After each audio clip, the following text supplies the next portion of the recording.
और जब ऐसी महामारी सामने आती है तब सबसे इम्पॉर्टेंट होता है कि टेस्ट किए जाएं और तेजी से किए जाएं। लेकिन क्या हम वायरस से भी तेज हो सकते हैं? कोविड-19 के दौर में टेस्टिंग से ही पता चल सकता है कि कितने लोग संक्रमित हो चुके हैं और कितने लोग संक्रमित हो सकते हैं। लेकिन हर देश में टेस्ट उतनी संख्या में नहीं हो रहे और न ही टेस्टिंग हर किसी के लिए अवेलेबल है।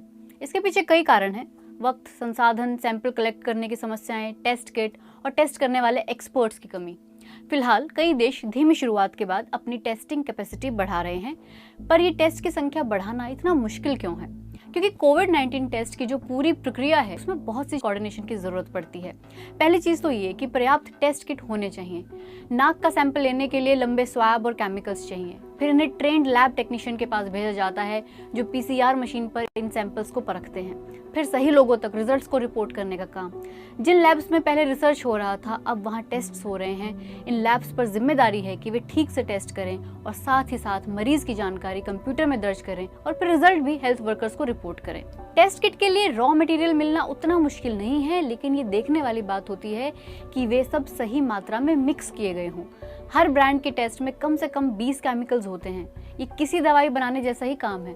टेस्ट करना आसान है लेकिन इसे बनाना मुश्किल। टेस्ट की शुरुआत सैंपल कलेक्ट करने से होती है। पहले संभावित मरीज के नाक से स्वैब लिया जाता है। ये कोई ईयरबड जैसा नहीं होता, ये पतली सी लंबी स्टिक होती है जो कान तक जा सकती है। ये कॉटन की नहीं, नायलॉन या फोम की बनी होती है। तो एक समस्या तो इन स्वैब्स को बनाने में ही हुई। इटली की एक कंपनी ये स्वैब बनाती है, लेकिन लॉकडाउन के चलते प्रोडक्शन बंद था तो सरकार से स्पेशल परमिशन लेनी पड़ी। एक और जगह एक कंपनी में वर्कर्स की कमी थी, इसलिए इन स्वैब्स का मिलना भी दुर्लभ हो गया। साथ ही वेंडर्स अब 10 गुना ज्यादा चार्ज कर रहे हैं।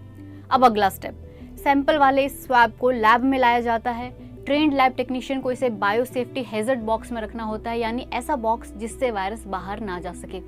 ऐसा करते हुए टेक्नीशियन को प्रोटेक्टिव कपड़े पहनना भी जरूरी है। ये प्रोसेस काफी खतरनाक होता है। एक बूंद गिरना भी खतरनाक साबित हो सकता है। सिर्फ एक बूंद में लाखों वायरस हो सकते हैं जो लैब और लैब वर्कर को संक्रमित कर सकते हैं। हो सकता है गलती से किसी और सैंपल में मिल जाए। मतलब एक गलती बहुत कुछ बदल सकती है। कई देशों में इतनी स्किल से काम करने वाले एक्सपर्ट टेक्नीशियन बहुत कम है।